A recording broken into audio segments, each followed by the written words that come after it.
Yannick, Oui, Pierre-Luc. est-ce que tu es excité à l'idée de présenter ce podcast avec Louis T? Oui, absolument, parce que on a eu, c'est la première fois qu'on faisait un podcast avec Louis T.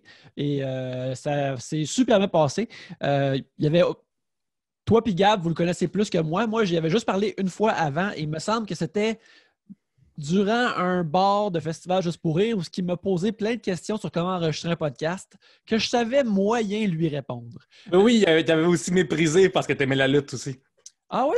Ça, je me Oui, oui, rappelle. oui, ouvertement. Là, il y avait comme, vous aimez la lutte, vous autres, vous n'êtes pas cave pour aimer la lutte, mais, mais c'est juste Quoi? lui qui est très direct dans la vie. Mais tu sais, Il a pas c'est une raison. question juste. C'est Oui, une oui, il a question pas juste raison. pareil. Exact. Mais regarde, c'est un épisode vraiment, vraiment le fun, qui a passé le temps de claquer d'un doigt, des doigts même. Fait que j'ai vraiment hâte que les auditeurs puissent l'entendre. Mais s'il y a des auditeurs qui aimeraient ça l'entendre avant le temps, Pierre-Luc, ils peuvent se rejoindre au Patreon parce que quand ils se joignent au patreon.com/3bières, ils ont accès à plein de shows exclusifs comme le clandestin ou le coin de l'amitié ou lorsque toi et moi, on regarde des bijoux de la télévision québécoise. Oui, Mais d'ailleurs, bientôt, on va regarder ensemble Blackout au Lion d'Or, un épisode complet parce que le best-of ou le worst-of a vraiment fait jaser. Fait qu'on va se lancer dans la vieille émission télé québécoise de l'époque. ça va soit être merveilleux ou pénible, puis je pense que ça va être les deux en même temps. Et ça va être divertissant. Mais bref, aussi, si vous voulez écouter Trois bières en avance le lundi matin, vous pouvez être membre Patreon pour un mince 2 par mois. Vous avez accès direct au show le lundi matin. Et oui, t'as fait 2-2, fait que là, ça impliquait comme si c'était 4, mais vous pouvez me donner 4 piastres aussi. Là. Ah oui, 2 voilà! Écoutez, les gens qui font juste entendre ça à l'audio manquent Pierre-Luc qui fait une job incroyable de présenter un 2 à la caméra. Alors, my God, t'as eu-tu des cours de mime à l'ENH, Pierre-Luc? Écoute, Nick, je ne peux pas parler de mon passé de mime. C'est quelque chose que je garde pour moi, c'est mon genre de secret. Ben, tu sais, les mimes n'ont pas le droit de parler, par conséquent, tu n'as pas le droit de parler de ton passé de mime. Voilà. Hey, encore, dire qu'on a ça gratis, si, regarde, penses-tu que les mimes à cette heure doivent être sur Zoom parce qu'on ne peut pas être dehors Oui, mais ils ferment leur caméra pour être sûr ils ferment leur micro pour être sûr qu'il n'y a rien qui sort. Ah ouais. Chers amis, si pendant les fêtes, vous avez des corpos Zoom, puis qu'il y a un mime, puis que vous voyez qu'il y a l'icône mute sur ton écran, là, demandez à la compagnie de revoir leur argent. Parce que c'est une arnaque. Oui. Mais ce qui n'est pas une arnaque, c'est bien sûr notre Patreon. Et c'est aussi les gens qui nous encouragent dessus, qui nous ont rejoints sur le Patreon. Alors, j'aimerais ça les remercier d'être là et je vais les nommer.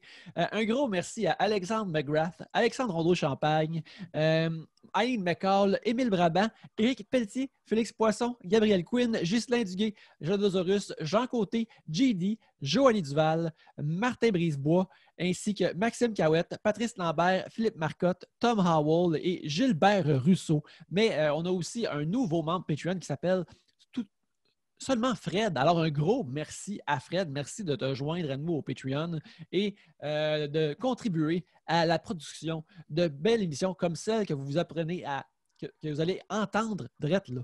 Oui, et au passage, je vous rappelle que Trois-Bières a encore notre lien affilié Amazon. Trois-Bières.com/Amazon marche encore. Fait que si tu as des achats de Noël à faire puis tu veux les faire par Amazon, ben si tu passes par le lien troisbières.com/3bières, nous, on a une petite ristourne de ça, puis ça nous aide beaucoup à acheter du matériel, entretenir Trois-Bières. Fait que merci beaucoup pour ça. Tu peux même mettre ton bookmark à troisbières.com/Amazon.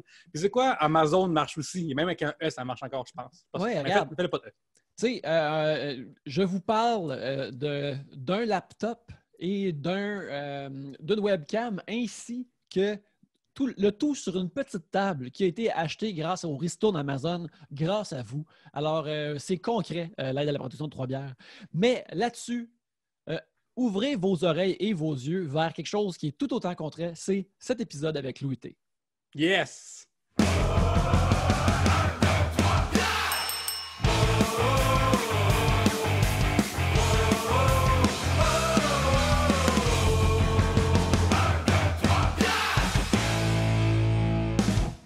Re-bienvenue à Trois-Bières, l'émission, on parle des sujets que vous nous envoyez. Le temps de breuvage, le fonctionnement est bien simple. Premièrement, dans ce sac ici, il y a les sujets que vous nous avez envoyés. Et lorsqu'on en pige un, vous entendez ceci. Et lorsqu'on termine d'en parler, vous entendez cela. Ça se passe plusieurs fois le temps d'un breuvage. Et c'est ça, Trois-Bières, pour discuter de vos sujets cette semaine. Il y a moi-même, Yannick. Pierre-Luc. Gabriel. Louis T. Yes! Yes! Hey, À quelle heure vous tournez d'habitude? 1h30. OK, puis vous, ben là, depuis le confinement. Oui, mais avant aussi. Avant, on était en après-midi aussi. Ouais, Mais est-ce que vous buviez encore de la bière ou... Les gars, oui. Ouais. Moi, ça dépendait de l'invité. Si c'était festif, je m'y mettais. Si c'était plus calme, je restais positif la soirée, mettons. ouais, les fois qu'on recevait des hommes d'État, mettons, là, on buvait moins là, parce que tu sais, c'était plus sérieux. Mais Quel âge que t'as, Pierre-Luc, juste pour vérifier? Parce que être festif l'après-midi, moi, ça se peut plus, là. Non, j'ai 36 ans, fait que c'est vraiment, vraiment rare que ça arrive. Là. C'est vraiment rare. OK. Moi, je viens de me lever. Ah ouais, moi hein? aussi. Moi aussi. Mais comment tu peux venir de te lever alors que tu as un enfant? C'est des bonnes questions. Si tu veux-tu faire la clochette?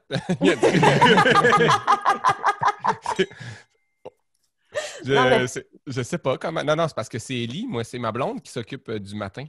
Ah, OK.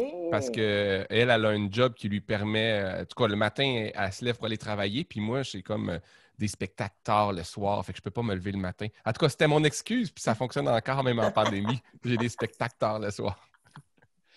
écoute, si ça peut au moins préserver les heures de coucher puis de lever, il y a au moins ça là, qui nous reste. Mais ouais, avant l'émission, on faisait ça le soir chez moi. Puis là, après, on a commencé à le faire l'après-midi dans des différents établissements. Puis là, on est rendu, là, on le fait à 11 heures, chacun chez soi. Fait que j'imagine que 2021, on va être devenu une émission Stimuli Salut Bonjour. Du matin. Animé par 3 intelligences artificielles, vous serez même plus là. D'ailleurs, je me suis levé sur des messages de gloire de Salut Bonjour parce qu'il y a un de mes tweets qui a passé par erreur à Salut Bonjour à matin. Quoi? Ouais, parce que Mathieu Roy, qu'on a déjà ça à Trois-Bières, un chic type, un brave gaillard, à un moment donné, comme entre 2 onglets de capsule web de ce qui se passe sur Internet, il y a comme eu en gros mon tweet de... Je sais pas c'est lequel, par contre. J'ai vraiment voir l'extrait, faut que je me mette là-dessus. Mais il y a mon Faut tweet. que tu réécoutes les 6 heures d'émission pour voir. Ah, c'est à 8h26. Ça m'a dit que c'était 8h26, là, le 17 novembre. Fait que, ouais, faut que je le trouve. Là. Fait que là, faut que tu checkes dans ton... Mentalement, faut que tu essaies de te souvenir c'est quoi que tu as écrit dans les 24 dernières heures, puis t'espères que ça en est un au moins comique ou que c'est pas comme... Une joke level 4 que personne comprendrait. Mais moi, je me réveille que ce soit une joke level 4 sur Hamilton ou Mortal Kombat, Yannick. Mais c'est quoi le tweet que tu as fait que quelqu'un était bien fâché là, hier? Oui, c'est vraiment bizarre. J'ai juste écrit genre une affaire comme le gouvernement, 2 points. Enseigner la sexualité aux jeunes, ça les fuckerait bien trop à l'école. On peut pas faire ça. Le gouvernement aussi, 2 points. Hey, les enfants, comment on joue bonhomme pendu, puis si bonhomme meurt, c'est votre faute. Puis, il y a quelqu'un qui m'a envoyé de la merde pour cette joke-là, que je trouvais quand même assez drôle. Fait que... Mais ça témoigne bien, je trouve, de cette époque de réseaux sociaux puis de pandémie où tout le monde, tu sais, on ne connaît pas les vies personnelles des gens, là, mais c'est surprenant comment il peut y avoir des triggers sur des choses qu'on n'a pas prévues. Là. Lui, c'était la chose qui faisait, la goutte qui faisait déborder le vase aujourd'hui. Là. Il dit ça, là, c'est inacceptable. Mais à quel point ta journée devait être longue, là, tu sais, pour que ça... À quel point tu as eu un enchaînement de mauvais événements pour que ce soit ça qui te fasse fendre en deux? Mais la vérité, là, par expérience, je ne sais pas si vous le constatez aussi, là, c'est que c'est jamais... Cette personne-là était fâchée avant le tweet. Fait que, ça y prenait rien pour être... elle était fâchée puis elle avait le goût d'être fâchée contre quelque chose puis elle a dû être déçue de ton tweet dans le sens que... va prendre ça comme bouée, là, je suis fâché. Fait que, même cette personne-là devait être déçue d'elle-même, mais c'est pour ça que le monde se trigger pour n'importe quoi en ce moment, c'est qu'ils veulent être fâchés. Peut-être que c'est une affaire reliée à la pendaison, puis quelqu'un qui connaît s'est suicidé, puis là, genre, espèce de lien dans sa tête que c'est de ma faute que je ris de ça. Alors que c'est vraiment pas ça le point, là. Je pense que c'est juste comme... Mais vu de même, c'est crissement inacceptable comme tweet. Oui, je sais, c'est vraiment trigger. J'aurais dû mettre un trigger warning. Un homme pendu. Ouais. Pendaison reliée à un jeu de société, entre guillemets. Oui. Mais Louis, je trouve une affaire que tu as dit, par exemple, un élément qui est potentiellement rédempteur, c'est que qu'une personne qui se choque vraiment en ligne, mettons, 3 heures plus tard, on regarde ça puis fasse comme « Ah, phew, c'est vraiment niaiseux que j'ai fait ça finalement. » Puis j'aimerais ça croire que ce soit la plupart des gens qui pensent ça, qui reviennent sur leur intervention en ligne, mais j'ai l'impression que c'est plus petit qu'on l'espère, ce genre de... Ben, vous, personnellement, moi, là, je regrette la plupart de mes commentaires, tweets ou interventions, peu importe, là, 5 minutes après. 5 minutes après, je fais de l'anxiété. Ben voyons, puis pourtant, t'en fais quand même beaucoup, là, de tweets. D'anxiété, oui. Non, mais ce que je veux dire, c'est que c'est tellement un mauvais médium, c'est tellement un médium que des fois, on réagit spontanément, un peu impulsivement, que moi, là, à chaque soir que je me couche, là, je repense à ma journée sur les réseaux sociaux, puis je la regrette. Mon Dieu! Et t'as jamais pensé comme couper les réseaux sociaux? Constamment. Je pense que j'ai la chance d'avoir comme, mettons, un tweet sur 5 qui est de cette nature-là, puis le 4 autres, c'est genre des shit weird qui me font rire juste moi, tu sais. Fait que je pense que quand quelqu'un scroll dans mon feed, il voit que je suis en train de niaiser, c'est une évidence. Parce que peut-être que toi, il y a beaucoup de monde, vu que tu t'es déjà, mettons, dit pour qui t'as voté, des choses vraiment comme politiques, concrètes. Je pense qu'il y a des gens qui le voient comme étant un commentateur politique carrément. Puis je pense que ça doit les fâcher plus. Oui, mais même au-delà des gens qui fâchent, c'est juste que c'est pas un médium qui nous permet d'être nuancé et d'être bien compris. Fait que j'ai toujours un petit regret de comme si je le réécrivais, je le réécrirais différemment ou je l'exprimerais différemment. Tu sais, j'ai toujours comme j'aurais dû le faire mieux. Puis là, j'exclus les fautes d'orthographe là, parce que ça, j'en ai tout le temps dans mes tweets. Là. Mais non, je trouve juste que c'est un médium. Moi, mon pari, là, c'est que dans quelques années, ça n'existera plus tout ça. Là. Mais moi, je me souviens... Un pari audacieux, je trouve, quand même. Tu as commencé à un moment donné à mettre des petits smileys, je pense, à la fin de tes jokes pour dire que c'est une joke. Là. Ouais. Que, mais là, je le fais plus. Parce que je trouve ça moins drôle. Oui, moi aussi. C'est moins drôle quand on souligne que c'est une joke. Ça s'enlève le fun. Mais je pense aussi, une affaire que tu as, Louis, c'est que toi, tu parles aussi de vraies affaires importantes. Comme moi, je tweete, ces temps-ci, ça fait comme 1 mois et demi que je tweete constamment sur Occupation Double. Alors, j'ai aucun regret. Excuse-moi, non, tu tweetes pas sur Occupation Double, tu tweets sur Nadé. C'est vraiment ça que tu fais. je tweete beaucoup sur Nadé aussi. Ça, c'est quelqu'un à Occupation Double? Oui, absolument. Nadé, elle a l'air d'une statue qui a été frappée par la foudre et qui est maintenant vivante et vit parmi nous. C'est le niveau de perfection qu'elle a l'air. Mais bref. C'est une fille ou un gars, Nadé? C'est la plus belle des dames. Okay. Mais l'affaire, c'est que dans le fond, je fais juste tweeter sur des affaires comme vraiment frivoles et pas importantes. Et par conséquent, je peux me coucher le soir et avoir de l'anxiété sur autre chose que ce que j'ai mis sur les médias sociaux. Je peux garder ça pour d'autres affaires. Cette précieuse énergie d'anxiété, elle va être dépensée ailleurs. Tu fais de l'anxiété sur quoi quand tu te couches? En ce moment, là, qu'est-ce qui te rend anxieux ou d'ordre général? Moi, ça fait plusieurs années que j'ai l'impression d'avoir plus trouvé le chemin où je m'en vais dans la vie et que j'ai fait ça sur le tard. Et mon anxiété est est-ce que j'ai accompli assez d'affaires pour me rendre à une meilleure place créativement, question des jobs que je veux ou ce que je veux créer dans la vie, des trucs d'écriture, de dessin, des affaires comme ça. Parce que pendant vraiment longtemps, j'avais comme juste pas beaucoup d'ambition. Et on dirait qu'il y a 5-6 ans, j'ai décidé je pourrais peut-être essayer d'avoir un petit peu plus d'ambition. Mauvaise décision. C'est là que l'anxiété a kick quand tu as de l'ambition. Avant ça, là. La déception aussi arrive et tout, Nick. Exactement. Tu sais, quand je m'attendais de rien, je suis juste comme les affaires arrivent.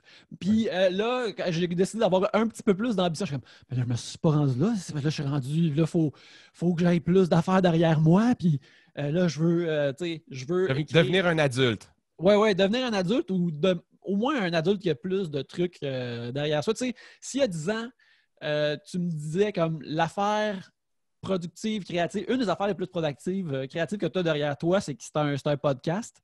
Bien que j'adore faire ce podcast-là, j'aurais été un peu surpris et peut-être même pas exactement déçu, mais je me serais demandé comment je me suis rendu là.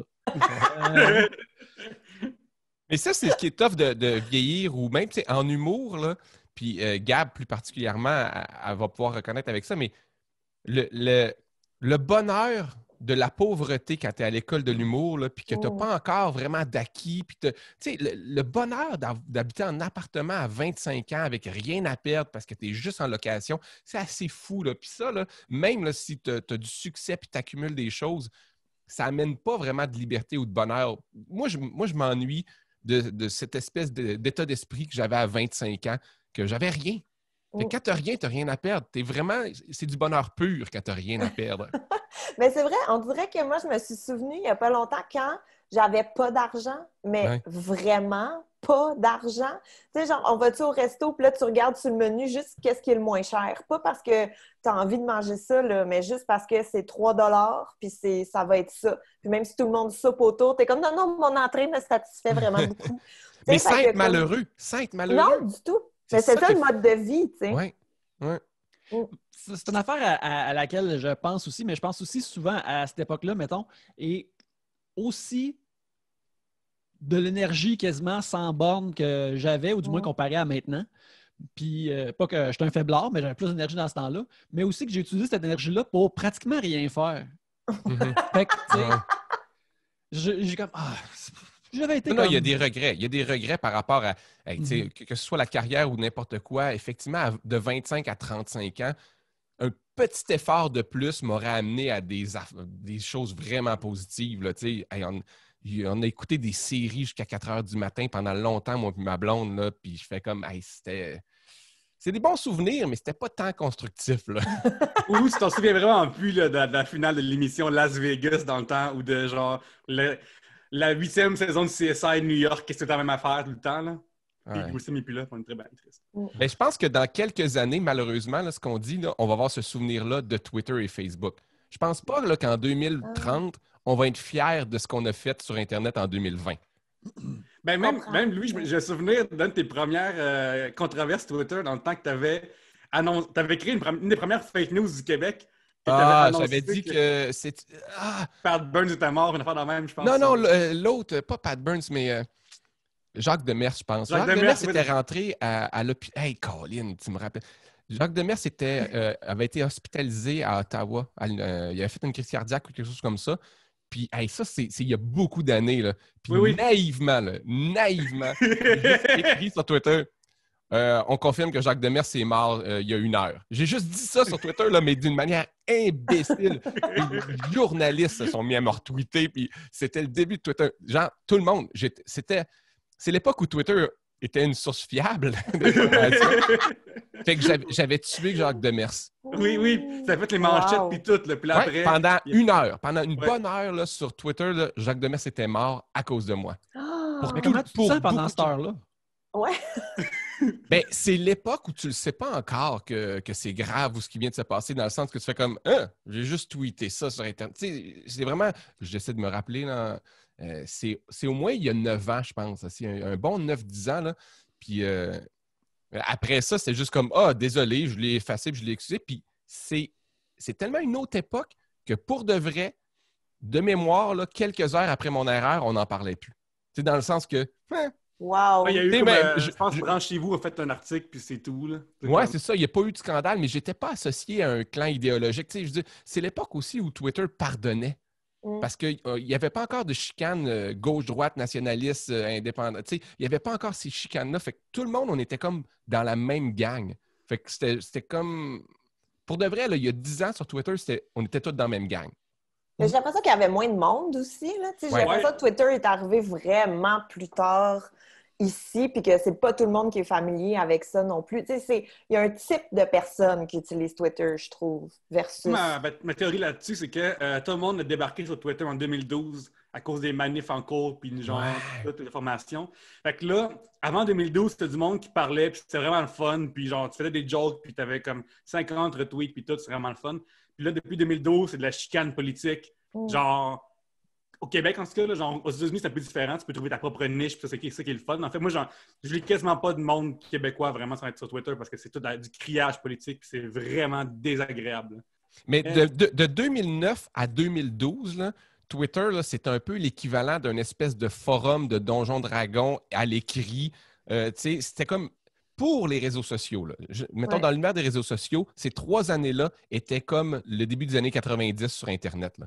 Fait que les seules personnes qui étaient là-dessus, c'était vraiment des early adopters. J'ai des gens qui arrivaient très tôt dans cet univers-là. C'était des gens... Oui. Moi, je suis arrivé en 2009. T'attends qu'on respectait encore Michel Blanc dans le temps, là, avec qu'elle devienne weird. Là. Ouais, c'est ça. Puis même les gens weird, on était comme la même gang d'amis, pareil. Il n'y avait pas de chicane à cette époque-là. C'était vraiment une époque vraiment le fun de Twitter. Puis là, maintenant, t'es plus quoi? T'es encore Twitter all the way ou t'as une autre préférence de plateforme?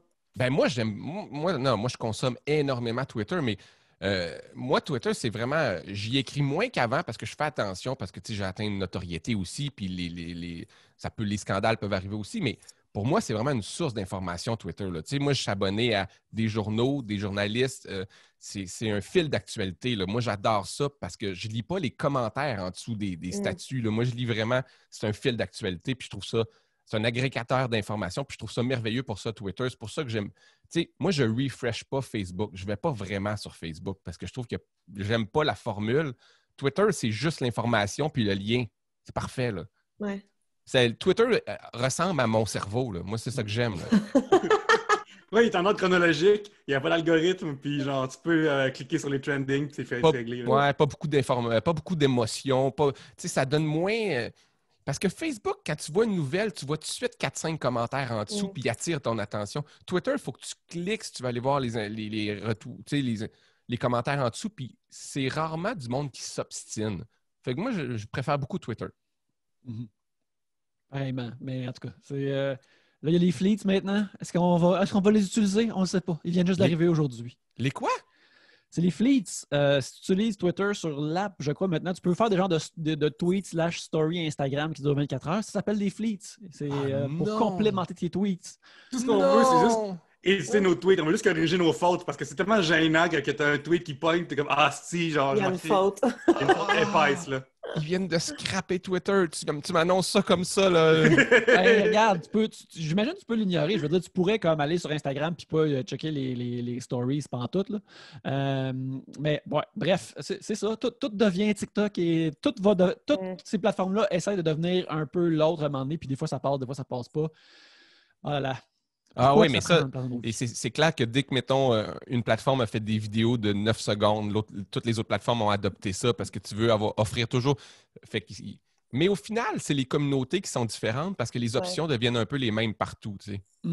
Ben, puis c'est surtout que, tu sais, mettons, Vine, là, pendant un bout, c'était bien big, puis là, c'est plus là pantoute, là. Fait à voir qu'est-ce qui va survivre puis qu'est-ce qui survivra pas. Mais Vine, là, c'est triste un peu pour eux que ça n'ait pas marché dans le sens où c'était l'avenir. Je ne sais pas s'il était un peu trop tôt, mais cette formule-là de faire des vidéos de 10 secondes, là, c'est devenu Instagram, c'est devenu je sais pas plein pourquoi d'autres choses. ça l'a crashé. Je sais pas qu'est-ce qui s'est passé. Je sais pas. J'ai aucune idée. J'ai écouté des vidéos sur YouTube qui expliquaient pourquoi, mais j'écoute tellement de vidéos sur YouTube que je peux pas me souvenir ce que j'ai appris dans ces vidéos-là. Mais j'ai écouté au moins 4 ou 5 fois l'histoire de Vine dans les dernières années sur YouTube. Je peux le dire, là, j'ai écouté 4 ou 5 fois des vidéos d'une demi-heure qui m'expliquaient l'histoire de Vine, mais j'ai aucun souvenir pourquoi. Parce que c'est tout du divertissement de minuit et demi le soir, là. Oui, dans le temps, Vine, ça servait... c'est un peu comme TikTok, pour ceux qui ne savent pas c'est quoi. Puis c'est essentiellement du monde qui crie tout le temps. Puis les punchs et le monde crie. Essentiellement, c'était ça. Puis il y a eu des vedettes de Vine, fait que t'as les Vine Stars. Puis dans les Vine Stars, plusieurs sont devenus des vedettes d'Instagram et de TikTok. Mais aussi, là-dedans, aussi, beaucoup d'hommes ont été pris à cruiser des jeunes filles mineures. Fait que, évidemment, c'est sûr que bientôt... Tous les TikTokers vont sortir aussi. Mais le beau gars blanc, le beau gars blond, là, qui est musclé, là, qui fait des vidéos sur YouTube, il est super connu. Là. Tu sais, c'est lui Logan? Logan Paul? Ouais, c'est ça, lui et son frère. Ben, eux, ils étaient sur Vine avant. Ils sont nés sur Vine. T'as-tu dit que c'était 2 crétins? Absolument, c'est des petits crétins. Je pense pas qu'il y en ait qui va... Oui, ça, c'est vraiment des... Regarde, moi, je suis un fan de Logan. Je fais partie du Logang. Alors, que tu insultes Logan de même, là, moi, c'est... Ça, c'est le gars qui était allé se filmer dans la forêt des morts au Japon. C'est ça, son gros scandale. OK, oui, je sais. Notamment, là. Mais il est beau. Christy qui est beau. Ouais, au moins. Lui, t'as l'air d'avoir comme... Genre, comme vraiment ton affaire sur lui. Là. Tu vas t'abonner à lui pour voir. Non, j'ai jamais écouté aucune de ses vidéos. Je sais pas ce qu'il fait, mais je sais que je vois les thumbnails puis sa face, mais il a l'air de si tu avais à dessiner un Américain. Tu demandes à plein de jeunes, dessine un Américain, ça a l'air de quoi? Il dessine tout ce gars-là. Mais tu sais, il y a eu une époque où il serait...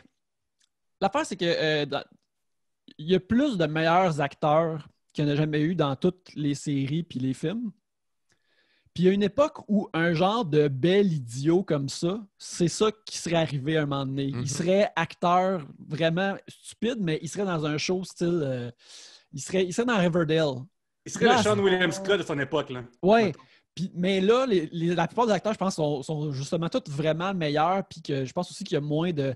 ça me dérange pas de jouer dans de la vidange ou des affaires comme ça. Là. Fait que lui, il est pogné sur YouTube. Ben, regarde, il est pogné, il est extrêmement populaire et riche. Ouais. Mais c'est surtout aussi qu'il donne son opinion. Puis tu sais, je pense que moi aussi, je dis plein de niaiseries aussi, mais on vit une époque où les comédiens ou les gens dont c'est pas le métier de réfléchir finissent par donner leur opinion sur Twitter, YouTube, ce qui n'était pas le cas il y a 10 ou 15 ans. Tu sais, les gens, honnêtement, les gens ne savent pas à quel point Rémi Girard est peut-être raciste et idiot. Je ne le sais pas, là. Non, mais je veux dire, je ne sais pas à quel point Rémi Girard, qu'est-ce qu'il pense. Mais il n'a jamais donné son opinion, Rémi Girard, en 30 ans. Ouais. Mais le nouveau Rémi Girard, le jeune Rémi Girard, lui, il donne son opinion partout. Oui, parce que là, lui, il a de l'air de le Young Rémi. Rémi 2, il a de l'air de ne pas vouloir se mouiller, puis il n'aura pas l'air authentique s'il ne dit pas ses opinions là-dessus. Il va être obligé de se déclarer. Mais je veux dire, on a beaucoup d'idoles qu'on présume de leur sagesse juste parce qu'ils se sont fermés à la gueule depuis 40 ans. Mais moi, je suis tellement heureux qu'il y a certains lutteurs qui sont morts pour de vrai. Là. Parce que moi, j'ai un fan de lutte d'envie, puis c'est sûr que des gens avec des commotions, Eddie Guerrero qui est super chrétien d'envie, là, c'est clair qu'il y aurait des propos à la J.K. Rowling, même pire, là, tu sais. Il n'y a rien de plus décevant en même temps quand tu admires quelqu'un ou quand tu aimes quelqu'un, tu suis sa carrière, puis tout, puis là, il sort un truc, puis tu es comme « Ah, pour vrai, là, ça allait bien. » Mais moi, c'est pour ça que j'admire personne. Non, mais pour de vrai, j'admire personne. Je prends pour acquis. Tu sais, mettons, là, quand... Je me souviens d'avoir parlé quand il y a des gens... Louis C.K., mettons. Là. Tu sais, Louis C.K., bon, il se masturbait dans des loges, pour les gens moins au courant, là, devant d'autres comédiennes femmes. Puis, tu sais, il y avait un peu de la coercition dans tout ça, puis c'est vraiment bad. Là. Puis là, il y a du monde là, que... J'avais des collègues humoristes là, qui voyaient un de leurs idoles tomber d'un piédestal. Mais moi, j'ai beaucoup apprécié ces one-man shows. Beaucoup, beaucoup. Mais ça n'a jamais été un idole parce que je me suis toujours dit, je le connais pas, le gars. Je sais pas c'est qui. Fait que moi, quand c'est arrivé, je fais comme, ah, c'est fini, Louis C.K., je passe à un autre. Ça m'a zéro affecté pour de vrai. Mais bizarre, ça ne te dérange pas? Est-ce que tu revois ça? Excuse-moi, Pierre-Luc, je suis vraiment coupé, mais est-ce que tu revois, mettons, son travail différemment? Est-ce que tu consommes plus rien de lui comme c'est fini, c'est barré? J'ai pas réécouté une seconde de Louis C.K. depuis le scandale, mais c'est pas nécessairement que je l'ai cancellé, c'est que je suis passé à quelqu'un d'autre. Je veux dire, il y en a d'autres bons. Là. Je veux dire, c'est pas comme s'il manque, c'est pas comme s'il n'y a plus d'humour. Parce qu'on a perdu un bon. Là, il y en a d'autres. Fait que je passe à autre chose. Mais je n'essaie pas de convaincre les gens d'arrêter de l'écouter. Je dis juste que moi, je n'ai pas d'idole, puis même les gens que j'apprécie, je ne serais pas surpris si on apprend que c'est des pédophiles. Ça peut arriver. Mais c'est bizarre parce que quand tu parles d'idoliser, justement, comme quand tu vois des humoristes qui idolisent Louis C.K., puis qu'après, ils font tout pour l'excuser ce qu'il a fait. Tu sais, essentiellement, ce gars-là, genre, c'est pas cool d'être une grosse vedette de l'humour puis demander à tes collègues féminines humoristes, même pas le faire, là, juste demander à tes collègues, je peux-tu me crosser devant toi, c'est inacceptable. Juste ça, c'est inacceptable. Imagine maintenant le pousser à le faire puis tout ça. C'est vraiment terrible. Moi, je trouve ça vraiment, vraiment ignoble.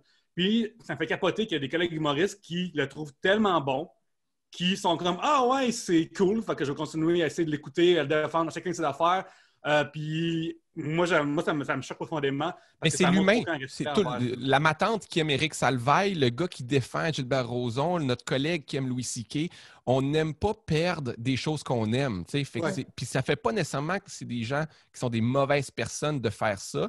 Moi, je déplore effectivement aussi, mais c'est qu'ils font passer leur plaisir avant la douleur de la victime. C'est un peu égocentrique, mais c'est ça. Cela dit, moi, je ne suis pas fermé à l'idée que Louis C.K. revienne un jour. Moi, ce que j'ai besoin, c'est d'une espèce... C'est pas qu'il y ait une punition, genre de la prison. Moi, c'est une espèce d'excuse que je vais sentir sincère et qui n'est pas calculée pour minimiser son acte. Genre, tu sais, si tu arrives là, puis tu fais comme, hey, sérieux, là, désolé, j'ai été trou de cul, je mérite d'avoir perdu ça, puis je vais revenir tranquillement. Je fais comme, d'accord. Mais moi, tout, là, le petit côté de, hey, j'ai perdu tout, là, j'ai vraiment souffert, c'est tough, 30 millions. Ça, là, dès que tu rentres là-dedans, pour moi, tes excuses ne sont pas valables. Mais si un jour il fait des excuses valables, ça va me faire plaisir d'aller le retourner le voir parce que ça reste un bon comédien.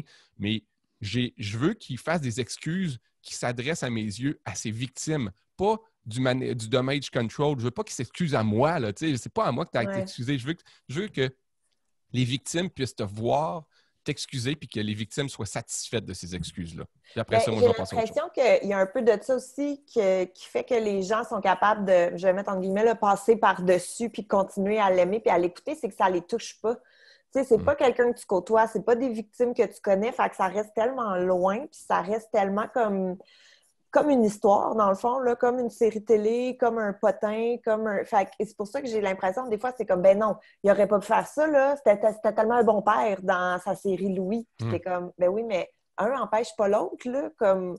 Fait qu'il y a ce mélange de réalité-fiction puis de l'image qu'on s'est créée de cette personne-là aussi. Là. Comme tu disais, on le connaît pas, mais reste qu'il y a des gens qui se forgent une image. Ben, j'avais déjà lu un texte intéressant aussi qui expliquait comment c'est inconscient, mais les gens qui ont aimé une personne ont de la misère à accepter que cette personne-là puisse être une mauvaise personne parce que ça voudrait dire que leur jugement est... Tu sais, ça bouleverse leur jugement, ça bouleverse leur univers. Parce que si moi, je l'ai aimé et c'est une mauvaise personne, ben d'autres personnes que j'aime pourraient être des mauvaises personnes aussi. Fait que c'est trop difficile à vivre et à concevoir. Fait qu'on préfère croire que la personne n'est pas une mauvaise personne. Tu sais, il y a tout ça.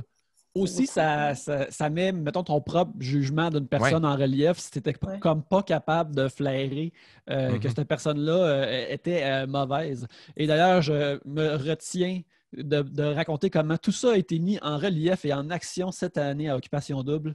De quoi? Raconte-moi là que je cherche. Il y a cette saison dans Occupation Double, ce qui était vraiment excitant, comme de la bonne télévision, c'est qu'il y a un personnage qui a triché. Oui. C'est qu'il y a une participante qui s'appelle Héloïse. Elle pensait qu'elle avait des symptômes pour la COVID, fait qu'ils l'ont sortie des maisons. Et pendant qu'elle a été mise de côté, elle a lu son examen, elle a attendu ses résultats, ben, tu sais, ils ont donné un iPad pour qu'elle aille sur Netflix en attendant tout ça. Mais elle, ce qu'elle a fait, elle a été sur YouTube, puis elle a été voir ce qui se passait dans l'émission, puis comment que elle, puis le chum qu'elle se faisait dans l'émission, était perçue à l'extérieur. Fait qu'elle voyait comme... C'est bon, c'est brillant. Oui, c'était très intriguant. Mais c'est de la triche! Mais c'est de la triche. Mais c'est ça le but du jeu, tricher. C'est un peu ça, Occupation.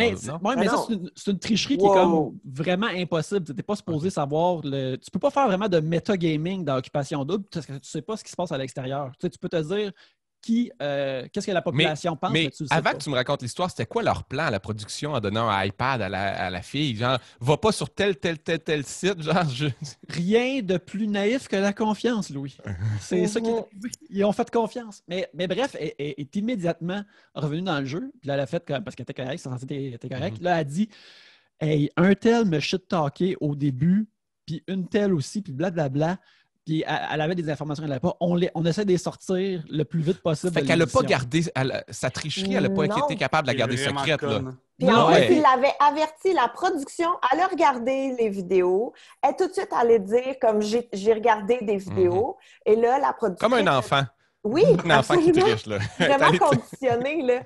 Fait que la production, il a dit, garde, tu peux retourner dans le jeu à condition que tu parles pas de ça, parce que ça peut influencer le cours du jeu, les éliminations et tout. Elle fait, c'est beau, parfait, je ferai pas ça. Première chose qu'elle fait, elle va dire à tout le monde tout ce qu'elle sait, puis elle avoue sa faute, puis c'est cool. Ça. Mais ça a-tu été bien reçu? Ça a-tu fait des bonnes émissions cette semaine-là? Moi, je pense très bonnes émissions. Moi, je pense que c'est le haut point de ce qu'une émission, tu sais, comme parce que c'était vraiment méta, fait que moi, je trouvais ça vraiment excitant comme propos.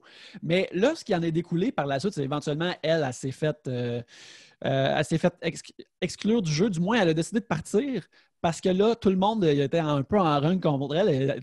Une rare personne qui a fait monter le ton de Jay du Temple, qui a dit comme moi, je vais te le dire à la fin de l'émission ce que je pense de toi, puis tout le monde était comme oh shit.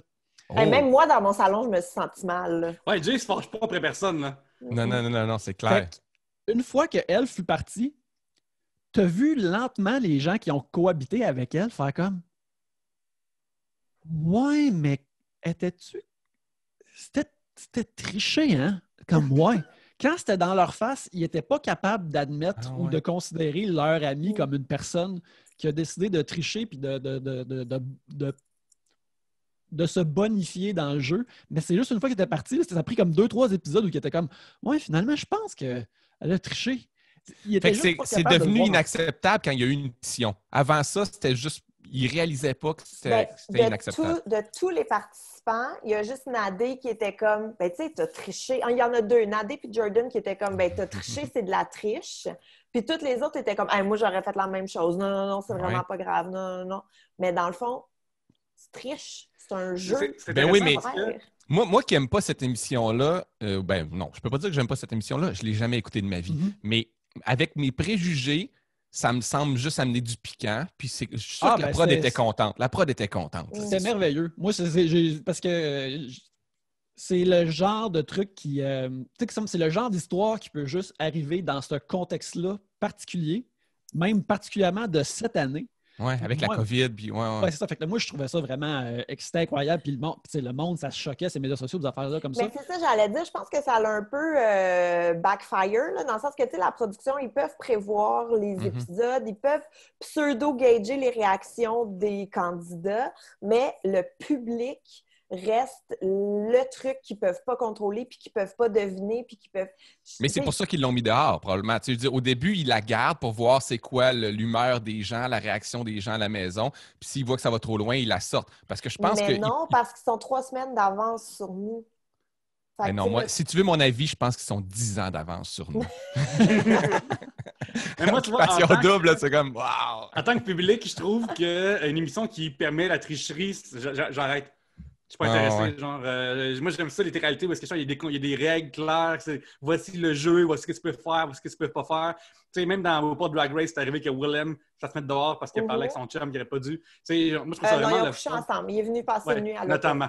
C'est un peu comme le principe des univers de super-héros, je sais pas trop quoi. Même si c'est une réalité qui se peut pas, il faut un cadre quand même que tu suives. Puis j'avoue que de poursuivre de loin ces espèces de télé-réalités-là, quand, tu sais, les règles sont claires, les éliminations sont claires, puis là, tout d'un coup, ils te font revenir quelqu'un il y a 6 semaines, tu fais comme non, la règle, c'est t'es dehors. Là. Mais oui, puis surtout que la personne qui revient, elle se fait tout le temps éliminer la semaine d'après, voyons donc. Oui, mais ça, c'est... Non, mais c'est pour ça que... Mais je pense que... Mettez-vous dans la peau des programmateurs. Tu sais, mettons, il ne doit rien se passer en 13 semaines. Tu sais, c'est la même affaire qui se passe. C'est des gars et des filles qui se chicanent pendant 13 semaines. Il faut que tu trouves d'autres histoires, là, tu sais. C'est clair, le iPad était génial. Donnez un iPad en espérant qu'elle... Écoute, c'est tout de même, c'est le haut point d'une saison que justement, les participants n'étaient pas tant dynamiques ou dramatiques que ça. Fait que là, moi, j'en revenais pas quand ça arrivait. Mais bref, j'ai commencé à parler de ça justement parce que tu voyais real time l'acceptation ou le fait que le monde préférait pas voir quelqu'un qui est proche d'eux autres, que les autres sont en plus une situation de vie où ils voient juste cette poignée de personnes-là pendant des semaines, qui est une méchante, dans le fond. Puis ils font juste comme « Ah non, ben tu sais. » Puis là, une fois qu'elle est partie, ils sont comme « Ah, peut-être. » Puis ça c'est vraiment particulier. Mais ça les servait. Je veux dire, les gens dont tu parles, c'est qu'ils s'en servaient aussi, eux aussi de cette information-là. Là. C'est que... Ben, c'est que ça a fait 2 clans, en fait. Puis là, ça fait qui défend qui, puis qu'est-ce que... En tout cas, c'est... j'ai bien un laboratoire humain. C'est un laboratoire humain. C'était merveilleux. C'était merveilleux. Mais aussi, pour en revenir à Louis C.K., tu parles de le fait que ça te dérange pas. Puis je comprends d'avoir souvent cette distance-là avec les artistes et leur art, mais je trouvais que ça faisait tellement partie de Louis C.K., l'aspect de... En tout cas, moi, je te dis, j'ai mes travers, moi aussi, puis je te demande souvent, puis blablabla. Fait que quand il fait ça, s'il veut vraiment revenir, il faut qu'il revienne avec quelque chose d'extrêmement limpide au sujet de ce qu'il a fait, ce qui serait ce qu'on considère exactement dans ses forces. Puis s'il ne fait pas ça, tu peux juste considérer qu'il est hypocrite. C'est ça, il faut qu'il revienne en trouvant une bonne twist à comment il est un humain qui n'est pas parfait, puis qu'il y a ses struggles, ça va faire la même. Il ne peut pas revenir en disant un peu « j'ai perdu 30 millions puis je suis une victime ». Non, tu n'as jamais été une victime dans toute ta carrière avant. C'est jamais été l'angle que tu as abordé. Tu as abordé l'angle des côtés sombres de l'humain, bien, plonge là-dedans. Parce que là, en ce moment, là, j'ai dit que je n'ai pas entendu, mais j'ai comme eu écho de certains extraits, mettons, de son dernier show, puis tout, puis ce que je trouvais plate, puis je comprends la position d'un humain. Là. Ça doit être tough là, de ne pas se sentir victime ou se sentir injustement traité, mais on dirait qu'il prenait une espèce de ligne alt-right un peu, genre, je vais aller de ce côté-là un peu de l'énergie parce que la droite m'aime encore, puis la gauche m'aime plus, fait que je vais aller plaire à ce... Non, je fais comme... Dude, fais ton travail comme il faut. Puis, en tout cas, je trouvais ça un peu racoleur, ce que je semblais entendre, parce qu'il sait très bien à qui ça allait plaire de dire « les woke vont trop loin, c'est allé trop loin ». Puis je sentais que dans son nouveau discours, c'était comme en filigrane, une espèce de « j'agis mal, mais on exagère ». Tu sais, c'est un peu ça. Puis j'étais comme « non, ça, c'est pas le bon discours ». Non, mais c'est surtout, moi, là, c'est l'argument de « ah, mais j'ai tout perdu, j'ai tout perdu ». Mais oui, mais pourquoi tu n'as pas fait attention? Tu sais, je veux dire, tu sais tout ce que tu as à perdre. Mais il n'a pas tout perdu. Je veux dire, il a tout perdu ses contrats d'une année, ça, je suis d'accord, puis c'est beaucoup de millions. Mais il n'a pas perdu nécessairement certains acquis, sa notoriété. Il peut rebondir. C'est pas quelqu'un qui a vraiment tout perdu. Il n'est pas en prison pour 20 ans. Je veux dire, il reste que une marque, ça vaut très cher, puis sa marque est encore existante. Il faut juste qu'il la rebrande comme il faut, mais il vaut encore beaucoup d'argent. Il va revenir. Fait qu'il n'a pas tout perdu. Dans une époque aussi, tout le monde avec Internet, puis était le premier à le faire d'ailleurs, à s'autoproduire puis à s'autodiffuser aussi. Fait que, tu sais. Il était le premier à le faire avec ses. À 5 piastres online, je pense, pendant même. Puis, tu sais, comme toutes les personnes qui ont été même auto au Québec, que les gens pensent qu'ils sont cancellés, ils sont pas. Allez voir le nombre de likes sa page de Marie-Pierre Morin. Allez voir le nombre de. Je pense que Julien Croix a enlevé sa page. Mais il va pouvoir revenir puis faire ses propres shows, puis il va avoir du monde dans ses shows. Pense! Pas sûr, moi. Oh, oui. Moi, Marie-Pierre Morin, peut-être, là, mais pas tout le monde. Là. Moi, tant que ça ne se rend pas en cours, tant qu'il n'y a pas une condamnation criminelle, à mes yeux, ils peuvent tous revenir. Ouais, ben moi, j'ai tellement hâte que Marie-Pierre revienne. Là. Je m'ennuie, là, voir des. Comme, les affaires essentielles qu'elle nous amenait. Quand est-ce qu'on va les revoir? Non, mais tu vois, mais moi, ce que je trouve plate un peu, c'est que j'ai rien personnellement contre Marie-Pierre Morin. Sa carrière m'intéressait plus ou moins.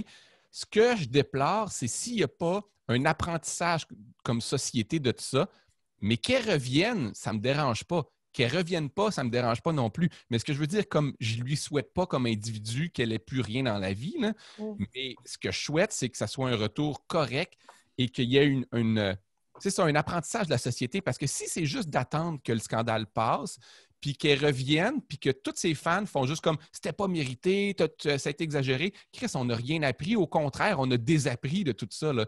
Fait puis c'est ça, ce qui est un petit peu difficile avec les personnalités, des fois narcissiques, puis je dis pas que c'est son cas à elle, mais ça arrive souvent qu'il y a des personnalités narcissiques, c'est qu'ils reviennent en envoyant un double message, en envoyant un peu un clin d'œil à leurs fans de comme « hey, on est d'accord que c'est exagéré », puis à ceux qui sont très choqués de l'autre bord, je m'excuse. Fait que c'est ce double discours-là qui me gosse. Viens repentant pour de vrai, puis je vais être correct avec ça. Marie-Pierre Morin a, à mes yeux, probablement eu des comportements très toxiques dans le milieu, mais je serais d'accord pour dire qu'elle n'a pas commis des gestes qui méritent de plus jamais pouvoir être une figure publique. Là, même si ça y arrive, ça ne me dérangera pas, mais elle peut revenir. Là. Mais, tu sais, moi, regarde, si elle peut revenir et être une force pour le bien, c'est merveilleux. Moi, ce que je trouve particulier, c'est justement, c'est tout le monde qui sont sur la fanpage qui sont comme, on a hâte que tu reviens, Marie-Pierre. Gardez-vous une gêne. On est lourd. Non, mais c'est ça. Une gêne, mais qu'est-ce qu'elle faisait? Je veux dire, comment elle t'affectait? Parle-moi comment elle t'affectait, parce que faut que tu puisses me justifier que dans Balance, là, c'est comme, le jour 1, t'es comme, non, ça pèse pas assez là, de mordre des gens qui être racistes. Là. Je veux savoir, c'est quoi que Marie-Pierre Morin t'a amené dans ta vie? Ben non, mais elle amène dans la vie comme les hot dogs. Je veux dire, tu capotes pas tant que ça, ces hot dogs. Puis si une année, quelqu'un t'arrive, hey, t'as plus le droit de manger des hot dogs. Tu fais comme, j'aurais le goût de manger des hot dogs. Tu sais, je veux dire, ça va te gosser. C'était un plaisir. Les gens se souviennent d'un plaisir de base, une personnalité qui aimait, qui appréciait, puis on leur a enlevé. Et là, tout d'un coup, leur enlever, ben ça leur crée un petit vide. Mais, tu sais, mais c'est vrai que c'est un peu dégueulasse, les fanpages de certains artistes. Gardez-vous une gêne. Gang, ils vont revenir bientôt, là, mais va pas... Tu sais, pense aux victimes 2 secondes. Pire que les fanpages, c'est les pages de soutien qui partent. Ben, celle de Julien n'est pas vraie, mais Marie-Pierre, je pense qu'elle a une vraie page de soutien. Celle de Julien, c'est des trolls. Ah ouais? Julien Lacroix, je pense qu'il y a vraiment des trolls qui ont fait une page pour se moquer de tout ça. Là, moi, j'ai revu ça dans mes notifications un moment donné. J'étais comme, je savais pas si c'était des trolls ou non. J'étais comme, je vais pas m'ajouter au groupe juste pour aller valider qu'est-ce qui se passe. Mais même si c'est une joke, imagine, c'est ça, moi, que je trouve fou, c'est le manque d'empathie pour les victimes ou les victimes potentielles, ou peut-être là, que mettons, là, tu vois ça passer, mais que tu n'as pas été agressé personnellement par Julien, mais que tu as vécu une agression similaire, bien là, c'est de te repopper ça d'en face tout le temps. Je trouve qu'il y a vraiment un manque d'empathie à ce niveau-là. Ben, comme on disait tantôt, les gens font passer leurs besoins avant l'empathie ou avant les choses des autres. C'est vraiment ça.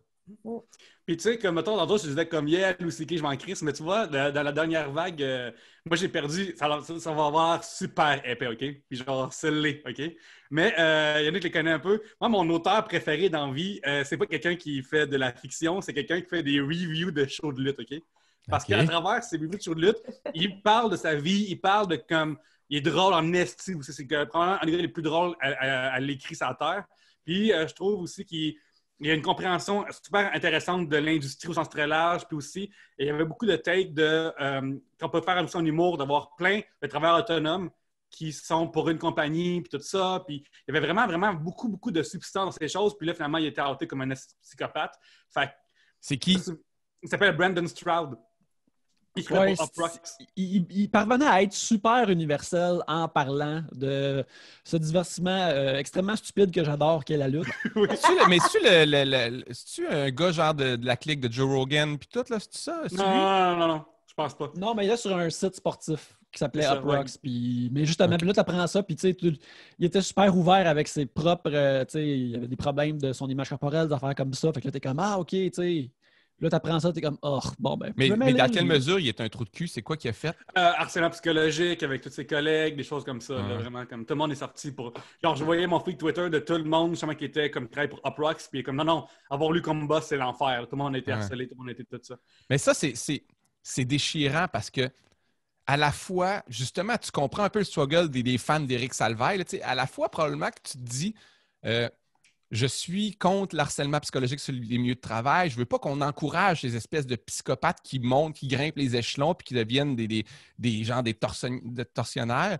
Le gars s'excuse. Est-ce que le gars il s'est assez excusé pour que je continue à l'aimer? Parce que la vérité, c'est que s'il fait juste s'excuser puis il continue à avoir une belle vie, tu n'as pas été solidaire de toutes les victimes, toutes les gens qui ont perdu leur carrière parce qu'ils ont travaillé sur cet homme-là. Fait que là, tu fais c'est quoi la punition? C'est quoi la punition suffisante? C'est un peu ça. Lui, c'est quoi la plot punition twist aussi, c'est que dans cette affaire-là, j'ai appris que ça a été déjà arrivé avant une affaire de même. Fait que c'est la deuxième fois qu'il se fait prendre à être une vidange. Fait que là, c'est ça qui a fait comme moi, là, c'est fini. Là. Non, OK, mais toi, tu le sors, c'est fini ou ça serait quoi l'espèce de mea culpa ou l'excuse suffisante pour que tu le réencourages? Ça serait quoi la punition correcte? Je sais pas encore exactement c'est quoi, parce que je l'ai pas encore vu. Fait que, tu sais, mettons, moi, je pense, comme tu dis, je pense qu'une rédemption est généralement possible. Je pense qu'il faut vraiment qu'il y ait quelqu'un qui admette ses torts ouvertement aussi. Fait que, tu sais, c'est pas des demi-mots de comme mettons, Marie-Pierre qui fait un genre de retour, qu'elle parle même pas, il n'y a même pas le vocabulaire de ses actions qui sont dedans. Puis, genre, je trouve qu'il faut vraiment comme assumer ce qui est arrivé, puis dire, ah oui, puis l'aide que tu as cherché, comment ça t'a changé, comment est-ce que... Tu sais, je pense qu'il faut que tu te débarrasses. Mais il faut qu'il y ait ce travail-là, mais il faut une punition aussi, dans le sens où, tu sais, imagine, toi, imagine, tu es victime d'une personne que ça aide d'agression sexuelle à un boss toxique, là, puis qu'il se fait prendre, puis avec une christie de belle lettre, puis 3 mois de thérapie, il revient tu sais, comme avant, là, mais sans les comportements, puis c'est juste ça qu'il a payé, puis toi, tu as perdu ta carrière. Tu fais comme, hey, c'est pas assez. Tu sais, la société n'a pas appris de ça, là. Parce que ça prend juste 3 mois de punition puis des excuses. Fait que j'avoue que je sais pas c'est quoi la punition C'est quoi J'ai l'impression qu'il ne faudrait pas juste une punition, mais qu'il faudrait une compensation aussi. Ouais, compensation, c'est un bon mot. Ouais, ouais. Parce que des fois, ça arrive, c'est quand il y a des têtes, mettons, tu sais, il y avait peut-être, mettons, 3 autrices en plus pour lui. Mais ce que Upbox ont fait, ils ont fait OK, on ferme tout. Là. Fait que là, ils ont fermé la section lutte. Fait que les 3 filles avaient plus de place pour écrire. Puis tu sais, comme. Tu sais, mettons, Salvaille aussi, comme quand il se fait prendre, ben là, il y a des gens qui travaillent pour Salvaille. Ils ont fermé le plateau, puis le monde n'a pas de job. Tu sais, c'est. Oui, il y a ça, mais en même temps, tu sais, je dis pas que les gens qui travaillaient pour Salvaille ont fermé nécessairement les yeux, tout, mais je veux dire, c'était de notoriété publique, ces comportements-là. Puis quand tu vas travailler pour un boss que tu sais qu'il y a des problèmes, mais que c'est juste pas sorti encore, si ça sort et tu perds ta job, c'est le bet que tu avais pris. Là. Tu sais, dans le sens que tu fais comme, tu acceptais jusqu'en attendant que ça sorte. T'sais. Fait que moi, je fais comme... Je sais pas. Moi, si tu as fermé les yeux sur des comportements problématiques, tu perds ta job à cause de ça, je pense que ça fait partie de la game. Là. Ouais, de voir ça comme un pari, c'est tout de même. Ça me semble juste. Ouais, c'est ça. Là, juste c'était bon.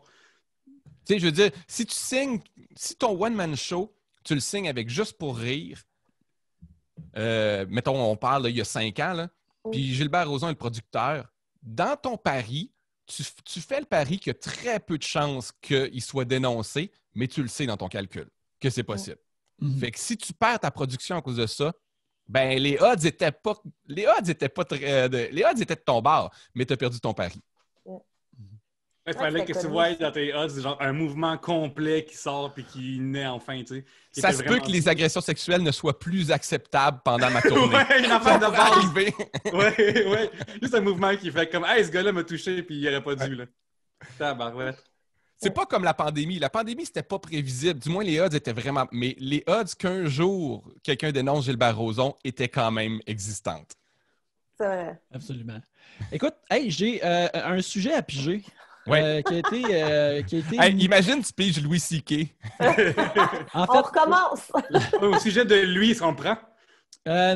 Au sujet de lui, ben, regarde, on vient de dire nos affaires. On est bon pour un 9 mois, un an sans parler du mauvais Louis. Quand nous sommes en train de faire une émission avec le bon Louis. C'est Alex Rose qui demande... Hey. Attendez, c'est parce que je veux ouvrir ma lumière, mais je peux pas montrer comment je suis habillé en bas de mon pantalon. D'accord. De mon chandail. Fait qu'il faut que je trouve une twist pour aller ouvrir ma lumière là, mais attendez, je vais faire juste... OK. Ça nous arrive souvent. Écoute. J'adore ça! On dirait que là, je suis comme curieuse. C'est quoi ton bas de pantalon? T'es en pyjama? Je suis en combine.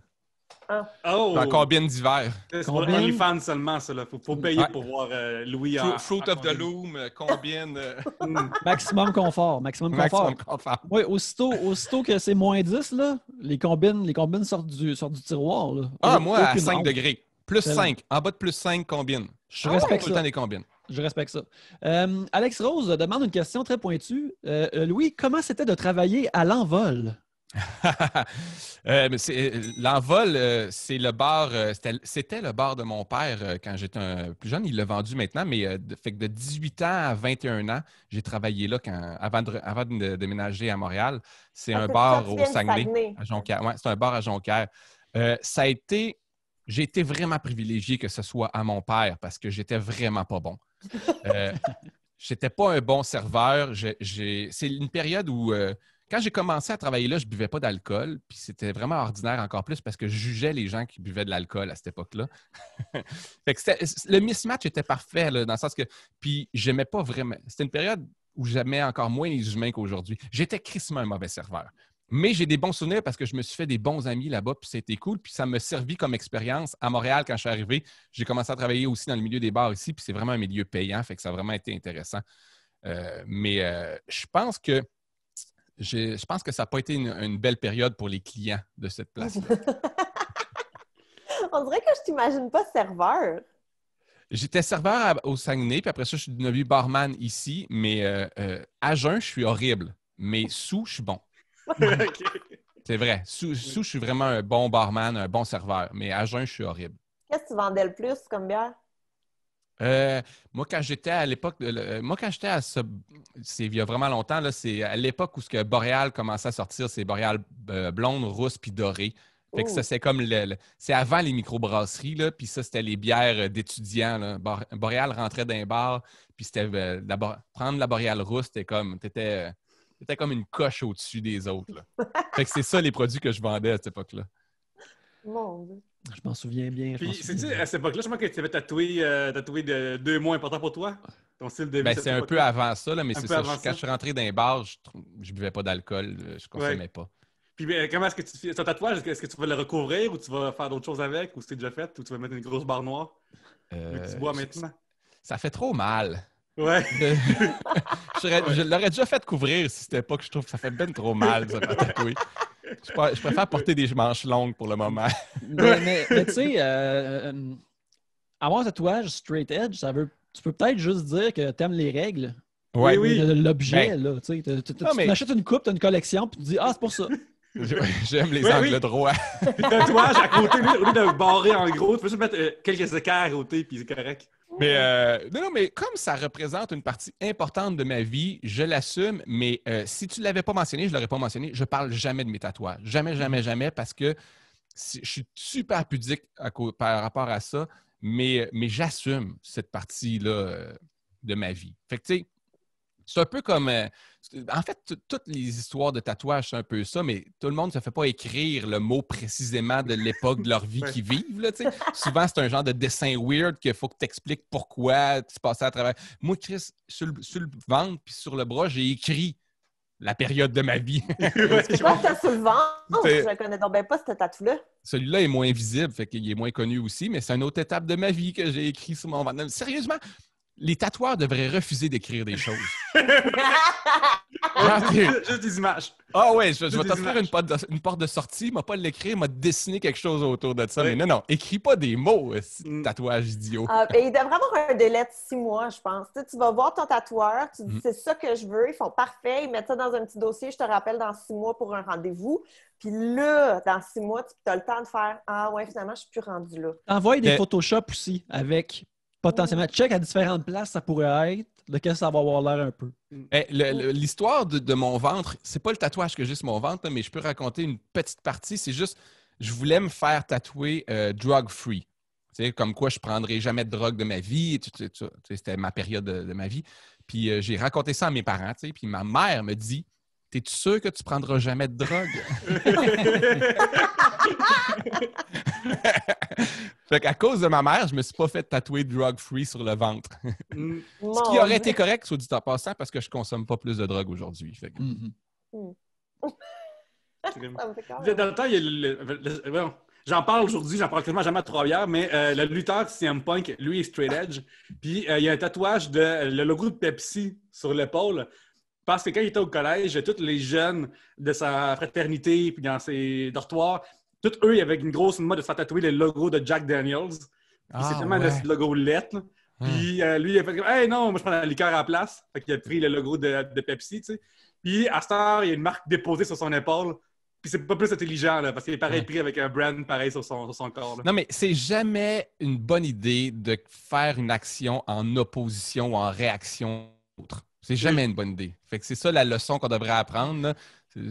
Fais pas quelque chose en réaction aux autres.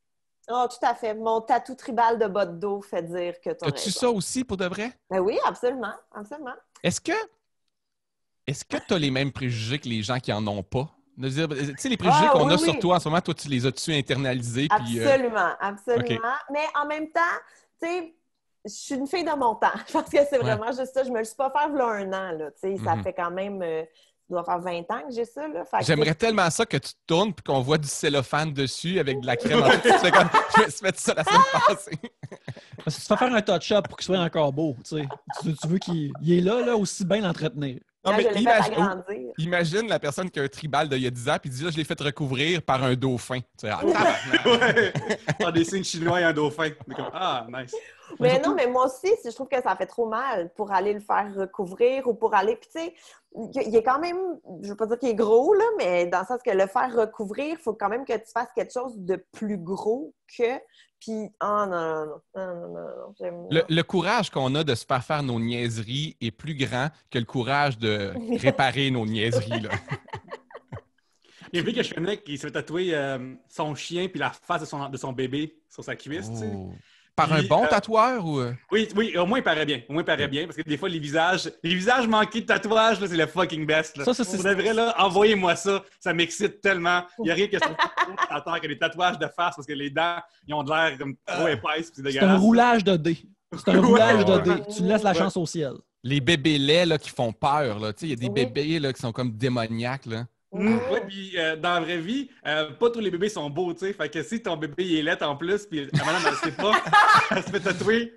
Les gens ne savent pas si le tatoueur a manqué sa shot ou si le bébé était vraiment laid. Ah, wow! Fait que mettons qu'il y a quelqu'un qui a un bébé sur la cuisse, puis le monde fait oh, le tatoueur était pas bon, puis là, elle fait non, il était vraiment bon. C'est un bon tatoueur. Exact. Mais pareil, tu sais, je trouve pareil que, tu sais, si tu as des relations avec d'autres humains ou est-ce que tu montes ta peau, tu sais, puis il y a quelqu'un qui va avoir des relations sexuelles avec un bébé dans son champ de vision, pareil, là, tu sais. Ah, ouais. Oh non, c'est weird. C'est vraiment weird. Mais, ouais. Non, mais je trouve plus ça beau, des tatouages. Moi, je trouve plus ça beau, mais là, c'est très personnel, là. Je trouve ça plus beau un corps.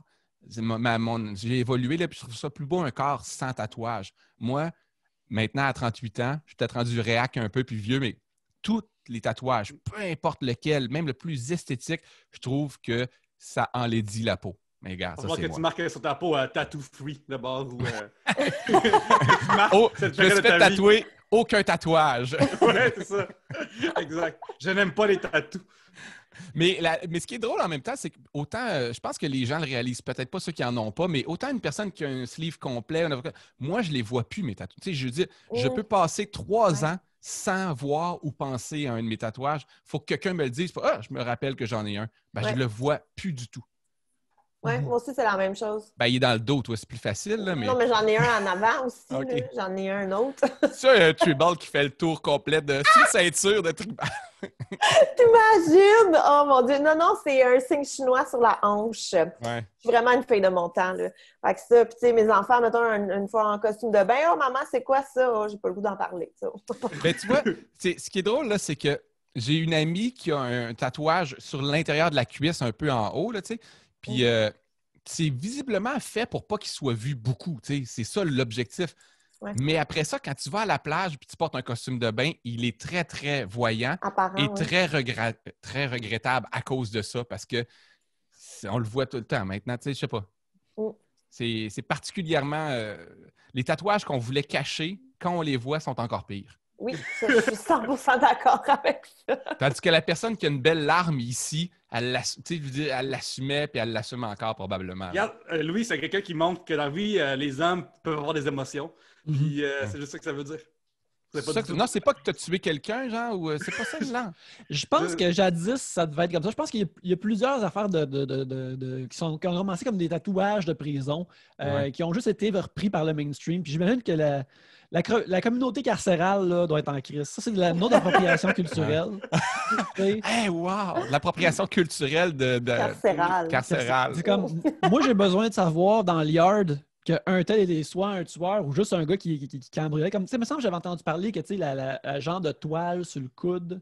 Ah oui, la toile d'araignée, oui. La toile d'araignée sur le coude, qui est tout de même un motif commun, ça voulait dire quelque chose en particulier.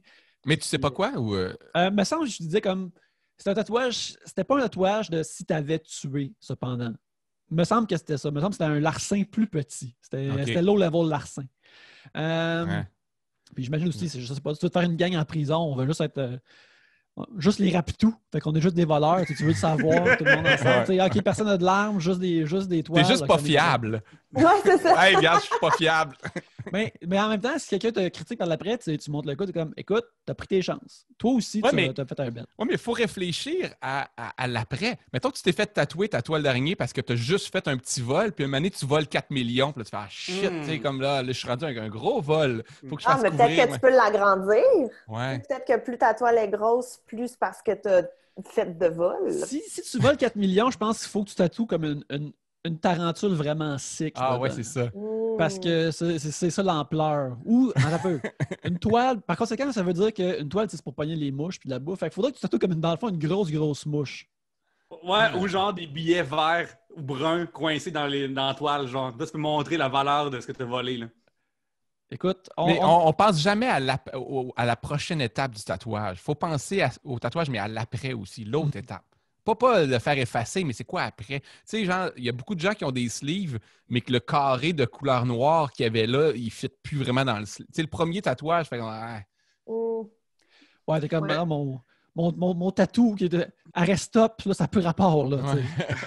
Moi, je suis fasciné par les gens qui rentrent dans les tattoo shops en n'ayant aucune idée, puis qui sortent tatoués, ils prennent un flash, puis ils font la même, tu sais. Genre, qu'il n'y ait pas une réflexion derrière cette modification-là corporelle qui est permanente. Fait que, tu sais, ça se Non, peut mais que... tu sais que s'il y avait une réflexion, l'industrie du tatouage crasherait totalement. Là. Une industrie qui est basée sur le pas de réflexion. Là. En fait, moi, je pense que tu peux avoir genre une affaire qui est significative. Je pense que bien vieilli. Je pense que ça existe. Non, il y a des super beaux tatouages, puis il y a des gens qui les assument beaucoup. Là. Je ne suis pas anti-tatouage, sauf qu'on s'entend que sur le 100% du marché du tatouage, il y a un bon 75% d'irréfléchis. Là. Oui, sûr. à Las Vegas, c'est des tattoo shops qui ont pignon sur rue avec une vitrine où les gens sont tatoués. Puis moi, je me souviens, il était samedi soir, 1h du matin. Il y a une fille qui s'est tatouée sur les fesses en buvant un genre de pina colada ou je sais pas trop, margarita. Puis je me souviens être comme, je pense que c'est illégal. Tu ne devrais pas avoir le droit de tatouer quelqu'un qui est en train de boire un margarita à 1h du matin. À C'est-tu Vegas. comme un margarita slush en plus? Oui, c'est ça, exactement. C'est encore pire. C'est encore pire. Ouais. Mais les mariages puis les tatouages devraient être interdits à Las Vegas. Tu sais, je veux dire, juste D'accord. par bienveillance, la ville devrait les interdire. Écoute, c'est pas la ville du péché pour rien.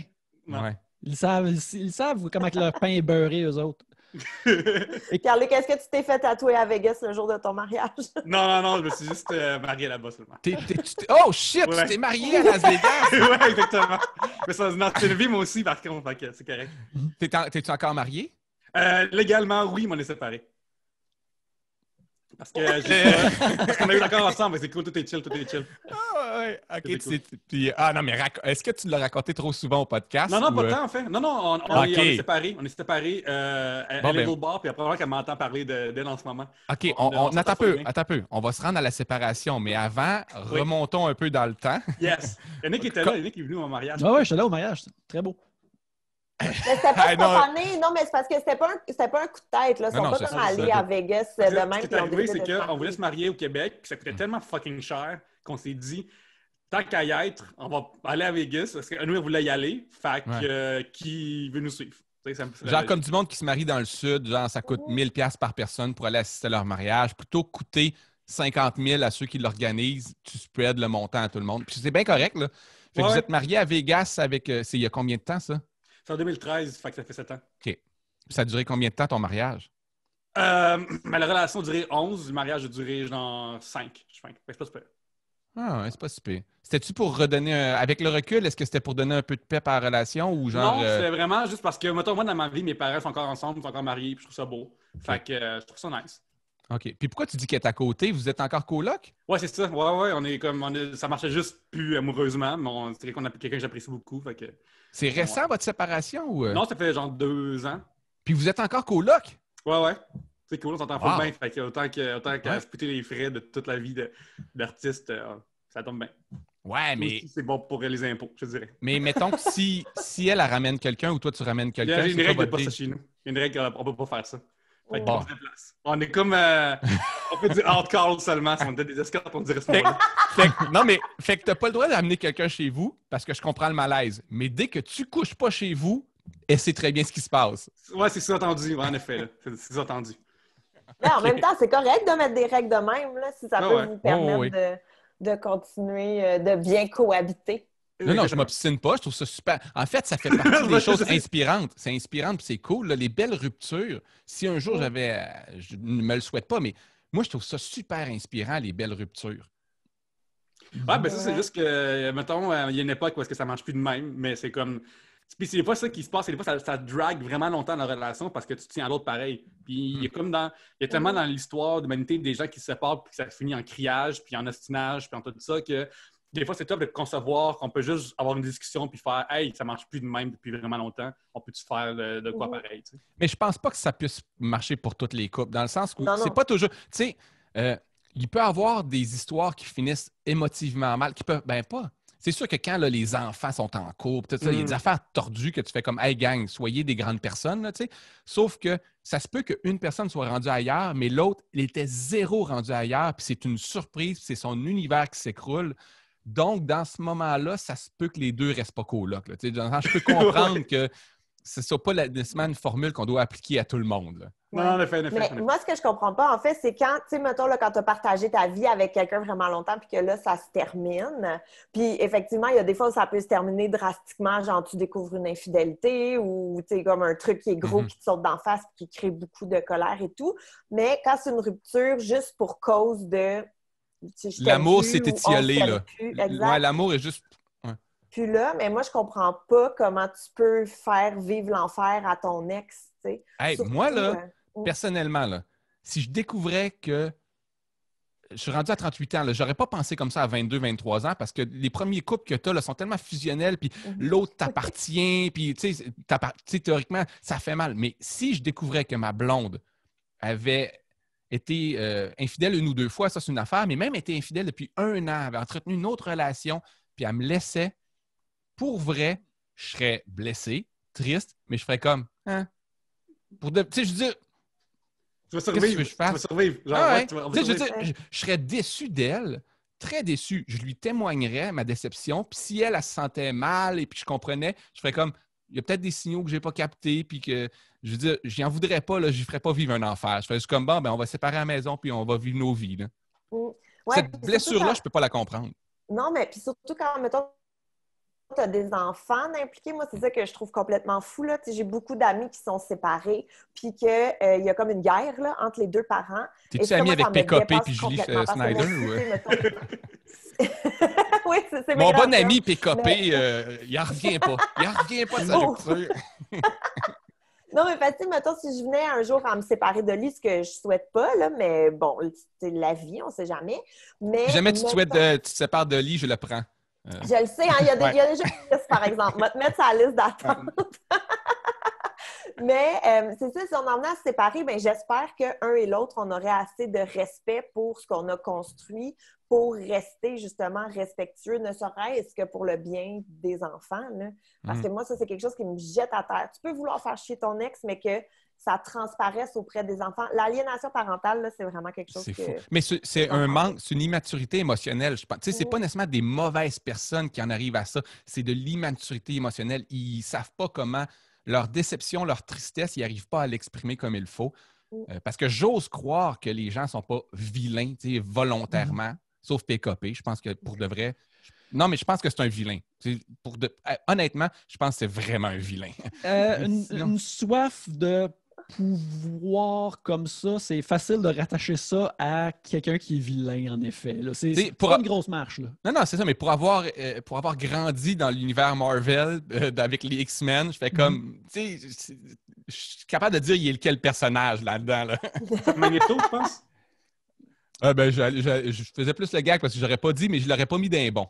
Non, il est dans le Brotherhood, c'est ça. Non, mais moi, j'ai une amie qui me disait, tu sais, quand tu as une relation, on va beaucoup plus se souvenir de la rupture puis de la fin que de toute la relation que tu as eue avec quelqu'un. Puis ça va autant professionnellement qu'amicalement, qu'amoureusement. Puis c'est vrai que des fois, tu es tellement figé sur comment ça s'est fini que tu oublies les, mettons, 8 ans que tu as passé avec où tu as eu beaucoup de plaisir. Fait que des fois, j'ai l'impression qu'il faut comme rebalancer ça pour être plus équilibré, peut-être. Moi, j'avais proposé, moi, je ne suis pas marié, puis je ne tiens pas à me marier, mais j'avais proposé à ma blonde que si jamais on se séparait, qu'on fasse une fête de la séparation en invitant tous les gens qu'on connaît pour leur montrer comment ça se peut, puis être un exemple. Puis elle est zéro à l'aise avec cette discussion-là. En plus, en même temps, peut-être que tu te set up tes prochaines dates aussi. Oui. Ni vu ni connu. T'annonces officiellement que si tu sors d'une place et que t'embrasses quelqu'un d'autre, il n'y aura pas de potin parce que c'est clair, là. Mais il y a aussi des ruptures qui me rendent mal à l'aise quand ils sont trop à l'aise. Tu sais, là, puis je veux pas parler de toi, Pierre-Luc, je sais pas, mais que la relation avec l'ex est tellement encore bien que la nouvelle personne qui rentre se sent mal, genre de comme OK, mais oui, je comprends que vous êtes amis, mais vous êtes tellement amis que c'est un peu weird pour moi là, d'arriver. Ouais. Je pense qu'il faut quand même aussi éventuellement une espèce de cassure, là, éventuellement. Ouais, couper une forme de cordon, mettons. Là. Ouais. Ben, là-dessus, je pense que, chers amis, il faut qu'on coupe le cordon de cette émission-là, car on est arrivé à l'heure. Et aussi, quand on parle de faire vivre un enfer à quelqu'un dans sa vie, je suis en train d'enregistrer alors que ma blonde travaille juste en avant de moi. C'est vrai? Alors, je peux pas la laisser être assourdie par moi qui crie dans le micro. Ta blonde est tellement patiente, là, Yannick. C'est vrai qu'elle est très patiente. C'est une soie, elle est merveilleuse. Montre-moi ton bureau. Es-tu capable de tourner? Je veux voir le setup. Le setup. Tu veux voir le setup? Ouais. Tourner Oh non, Marc-Claude va te sauver. Là, tu vois, c'est là que je dessine. Ouais. Il y a une porte. Wow! Wow! Alors, là-dessus, avant qu'on termine, cependant, ben Louis, merci beaucoup d'être venu. C'est super le fun. Tu reviendras. C'est un réel plaisir. Mais en attendant, les gens qui veulent te suivre, voir ce que tu fais sur Internet, ils vont où? Quand est-ce que vous allez diffuser ça? Là? Vendredi prochain. OK, vendredi prochain. Donc, j'ai comme 2 super projets cool qui vont sortir annoncés en janvier, mais je ne peux pas les annoncer tout de suite, malheureusement. Mais je vais avoir deux super projets cool de télé, mais ce n'est pas des grosses affaires de télé. C'est juste des projets à lesquels je tiens beaucoup, puis ça va être vraiment cool. Mais sinon, suivez-moi sur Twitter, Facebook, mon site web. Là, je ne sais même pas si je vais... Tu sais, on se demande tous s'il va y avoir des shows en janvier. Tu sais, moi, dans ma tête, j'ai un peu abandonné... janvier, février, je sais pas. Je sais pas quand est-ce qu'on va se donner rendez-vous, mais moi, dans ma vie, j'espère qu'en février-mars, on va refaire des spectacles. Fait que je vais reprendre ma 2e tournée, mise à jour, adaptée. Je sais pas encore si je vais garder le même nom. Hey, on vit vraiment... C'est vraiment la pire période de la vie pour demander à un artiste « Quoi de neuf? » Qu'est-ce qu'il va... Honnêtement, ça dépasse ce que Legault va dire à 13h tantôt, là, dans 15 minutes. Là. Mais ouais, fait que dans le fond, on va te suivre sur les réseaux sociaux puis tu nous updateras rendu là. Hey, je passe tellement de temps là-dessus. Là, genre, sérieusement, là, tu peux tout savoir sur ma vie si tu viens sur mes réseaux sociaux. D'ailleurs, j'ai vraiment aimé la photo que tu as mise avec Ellie de vos codes vestimentaires. Ben, c'est un vrai constat qu'on s'est fait hier. On se regardait tous les deux. Je montais en haut prendre mon café. Elle était en train de travailler dans le salon. Puis on s'est regardé puis on a dit il est peut-être temps qu'on commence à faire un effort sur comment on s'habille. Le travail est tough.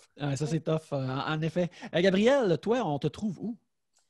Facebook, Instagram, TikTok. J'ai un compte Twitter, mais je fais juste repartager 3 bières. Fait que vous pouvez venir me suivre aussi, mais je ne suis pas aussi engagée. Et puis, moi aussi, là, j'ai des trucs qui s'en viennent que je ne peux pas annoncer encore, mais quand ça va être annoncé, je vais pas arrêter d'en parler. Mais alors, tu fais occasionnellement des lives sur Instagram, n'est-ce pas, avec un thème? Absolument. Tous les mercredis soirs, j'ai commencé à faire des lives sur Instagram parce que je m'ennuie le soir chez nous. Je suis un peu tannée d'être à la maison. Alors, avec un ou une invitée, je refais des tests du mois des vieux filles d'aujourd'hui. Ah! C'est intéressant comme concept. En tout cas, Louis T, si jamais ça te tente, non. On pourrait faire un test du mois qui date de 92. Non, mais je suis capable de reconnaître que c'est un bon concept, mais dont je suis pas le public cible. T'sais. Comment? On va savoir si tu es une bonne amie. Comment il dit non de projet, fait que... Ah, moi, je suis pas un bon ami. Je peux te donner... Moi, je me connais assez pour répondre bien avant fille d'aujourd'hui. Là. Oui. Je suis un horrible ami. Pierre-Luc. Oui. Je suis à moins de 50 personnes du corps de Swipe Up. Fait que viens m'aider à avoir le corps du Swipe Up, gang. À commercial Pierre-Luc sur Instagram. Je suis le Pierre-Luc d'Instagram. Et sur Facebook aussi, Pierre-Luc Racine. Tu vois, dans les 2 personnes que Facebook montre mes statuts à, parce que le reach, il nous frappe tous encore plus fort ces temps-ci. Mais moi, je les vois, tes statuts. Je les vois, tes statuts, puis je te suis pas. Ben, crime, ça serait bien le fun qu'ils montrent au moins qu'ils me suivent, ça serait déjà ça. Mais je les like. J'en ai liké 2. Merci, mon brave. Et fait que c'est ça. Venez voir, j'annonce aussi quelque chose. C'est peut-être déjà fait en fait. Fait que viens voir ma nouvelle. J'espère que j'ai pu avoir ce fameux contrat que j'ai pu enfin signer. C'est ça. Mais On est très mystérieux. Hein, mais là, Pierre-Luc, j'ai rien à faire ce mardi soir. Qu'est-ce que je peux faire pour me désennuyer? Ah oui, c'est ça, c'est temps-ci avec RDS jeux vidéo. Je fais des streams sur la page Facebook. Comme mettons ce soir, je vais passer Mario 64 35 étoiles en 1 heure. Et la semaine prochaine, ça se peut que j'ai des concours, je fasse des tournois de Mario Kart puis tout ça. Fait que, une fois plus, il faut que tu me suives sur les réseaux sociaux puis tu vas voir qu'est-ce que je fais. Puis Urbania, sont cool tes tests ou les expériences que tu fais dans Urbania. Je les trouve très originales puis c'est vraiment le fun. Moi, je trouve ça le fun, les trucs que tu fais dans Urbania. Merci beaucoup. Puis ce temps-ci, j'ai fait de la luminothérapie. Fait que j'ai mis la lumière comme ça ici. J'aurais peut-être dû la mettre tout le long finalement. Puis vous allez voir les résultats la semaine prochaine. Excellent. Pour ma part, moi, c'est Yannick Belzil. Vous pouvez me suivre sur Twitter ou présentement, je fais juste parler de OD ou de la pop culture en général. Sur Instagram, il y a de mes dessins. C'est mon portfolio. Alors, vous pouvez voir les dessins que je fais.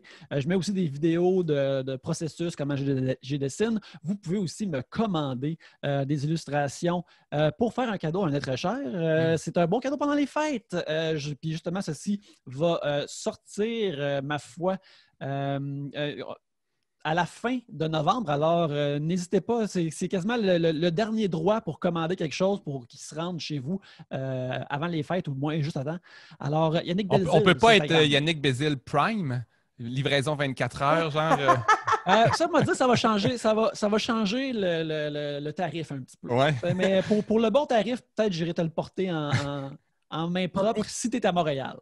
Ouais. Hey, c'est quoi la taille des dessins? Tu sais, c'est quoi la taille de ce que tu offres, genre? Parce que je comprends, c'est pas des toiles peintes, c'est du dessin. Fait que tu vois jusqu'à quelle grosseur? Habituellement, je fais 9 par 12. Je fais 9 par 12 à l'encre. Puis s'ils veulent la couleur, ben là, je vais le faire la couleur à l'ordinateur. Fait que là, la couleur, ben, ça va être imprimé sur un autre support, mais je vous envoie l'original à l'encre aussi. Avec tout ça. Alors, bref, c'est ça. Louis, merci encore d'être venu nous voir. C'était vraiment le fun. Ça fait plaisir. Et, très content. Merci à tout le monde qui sont là chaque semaine. Et sur ce, à la prochaine bière. Ouais, bye bye à ta blonde. Bye. Merci beaucoup, Louis.